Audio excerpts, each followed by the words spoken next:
최근 핫한 드라마의 제목을 개명해 보았습니다. 뭐가 특별하냐고요?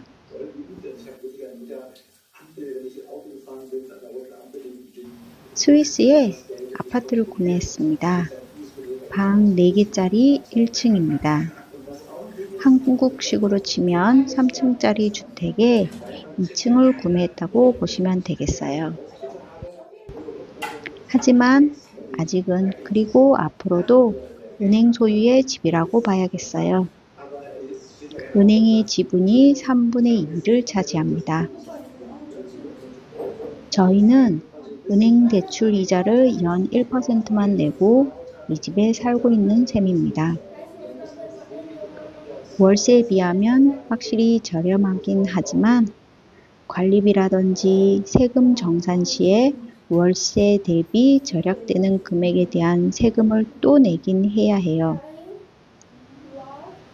스위스 보통의 다른 가정처럼 저희도 대출 원금을 갚지 않고 살고 싶은 만큼 살다가 집을 팔고 이사 갈 거예요.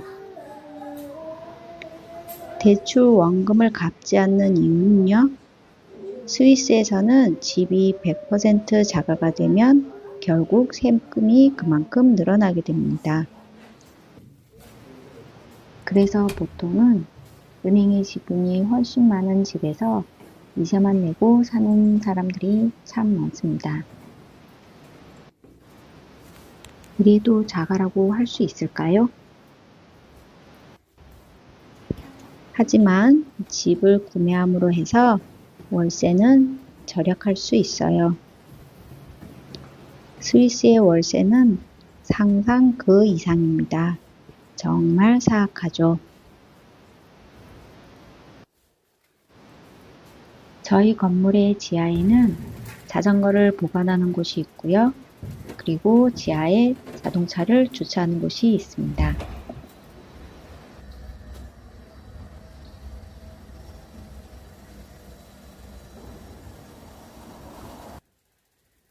조심히 가. 조심히 가세요. 차오.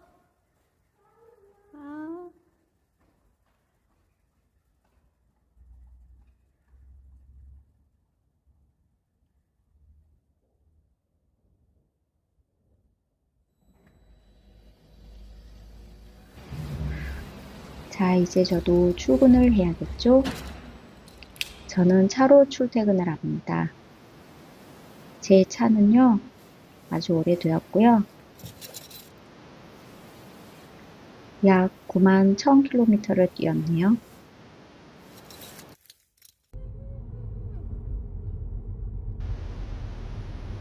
스위스 사람들이 모두가 벤츠나 포르쉐만을 타고 다니지는 않아요. 물론 비중이 높기는 하지만요. 저희 집은 자동차가 2대이긴 하지만 둘 다 실용성을 우선으로 해서 구입한 차들이라서 고급진 자동차들은 아닙니다. 제 차는 센서도 없고 카메라도 없는 2014년식 스코다입니다. 자동이 아닌 수동 모드의 자동차입니다.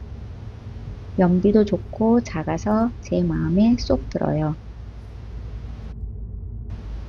그리고 저는 스위스에 와서 운전면허를 따게 되었습니다.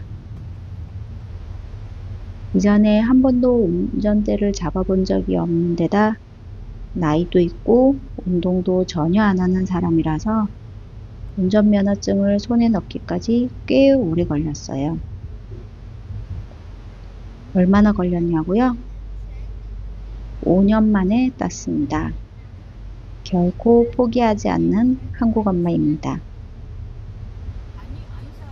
스위스에서는 운전면허 이론 시험을 치고 통과를 하면 바로 도로에서 운전을 할 수 있어요. 아니, 해야 한다고나 할까요?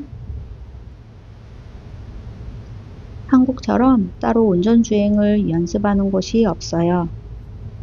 그래서 운전연습생이라는 표시를 자동차 뒤에 붙이고 바로 도로로 나갑니다. 물론 혼자서는 운전할 수 없고요.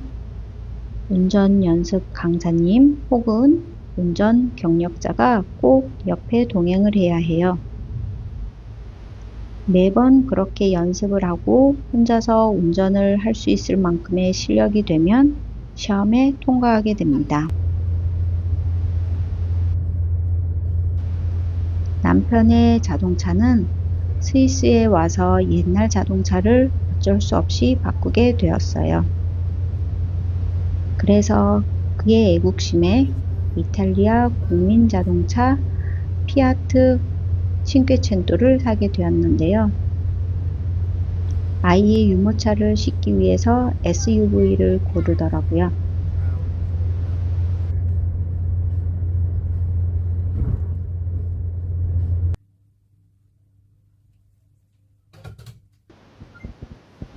현재 저는 스위스의 대기업에 다니고 있습니다.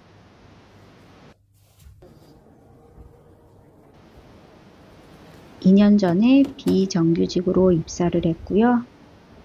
약 1년 후에 정규직으로 전환되었습니다. 주 5일 근무에 40시간 일을 해요. 일과 삶을 병행할 수 있다는 점에서는 완전 꿀의 직장이네요. 그리고 저는 그 중에서도 80%만 일을 하고 있습니다. 어린아이가 둘이나 있기에 아이들을 돌보아야 하는 시간이 필요해요. 그래서 일주일에 3일은 하루 8시간을 회사 출근해서 일을 하고요. 나머지 8시간은 4시간씩 쪼개서 이틀 오전에만 재택근무를 하고 있어요. 학교를 마치고 오는 아이들이 오후 수업이 없는 수요일과 금요일을 골라서 재택근무를 하고 있습니다. 점심 식사를 같이 하고 오후에 시간을 같이 보낼 수 있어서 모두가 행복해요. 무엇보다도 아이들이 무척 좋아합니다.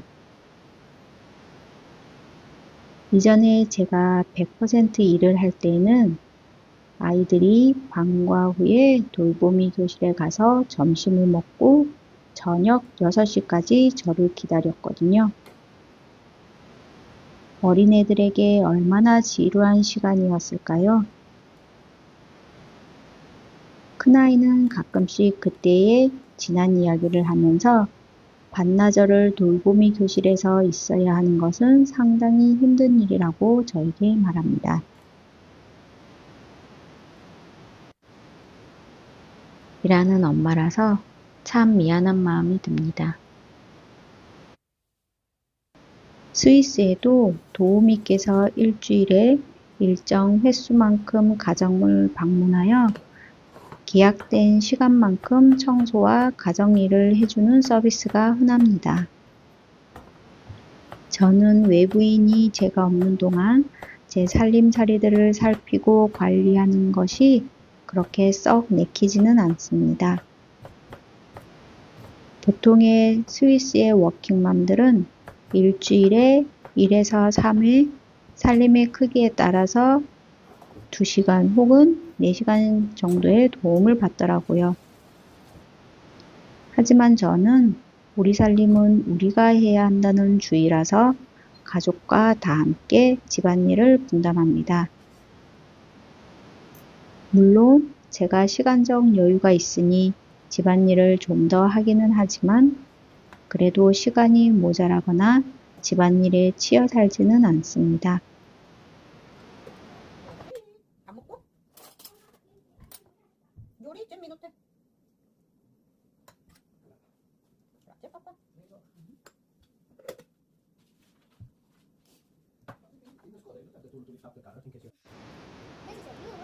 그리고 저는 집안일이 힘들다기보다는 가족과 다 함께 즐길 수 있는 이 시간이 너무나 행복합니다.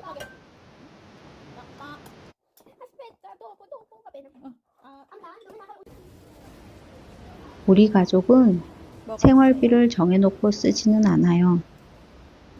하지만 남편과 저는 물건을 막 사대는 사람들이 아니고 특정 물건의 수집광도 아닙니다. 그래서 매달 지출되는 생활비가 거의 비슷합니다. 남편과 저는 각자 신용카드와 핸드폰 결제 앱이 있어서 서로 각자 필요한 물건들을 구매합니다.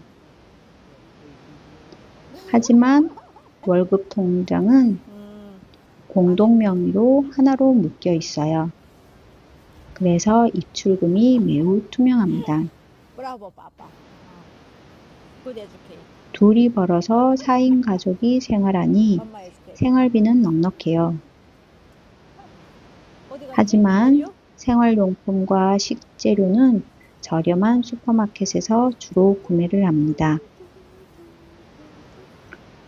어차피 재료를 사서 집에서 요리를 해먹는 것이라서 안에 들어간 거 동일 밖에 안 보여. 여기 품질의 안 식재료를 굳이 비싸게 살 필요는 없어요. 입고. 아드벤티스 캘린더예요. 전부 다. 그리고 생활용품 또한 동일한 브랜드이지만 돈을 더 주고 살 필요는 없다고 생각합니다. 아, 이렇게 만들 수 있어. 큰 마트는 아이들과 구경 삼아서 한 번씩 다녀오기는 해요. 마일리지도 쌓이고 이벤트도 있고 구경거리가 더 많으니까요. 저희는 남에게 보여주기식의 경제력 과시적인 허세는 전혀 없습니다. 너무 부티나 보이는 제목에 그렇지 못한 삶인가요? 하루하루 열심히 살아가고 주어진 것에 감사하는 마음을 가지며 겸손하게 사는 것이 자기의 삶에 대한 예의라고 배웠습니다. 그리고 그것을 실천하며 살아가고 있는 스위스 자가의 대기업 다니는 한국 엄마 이야기였습니다.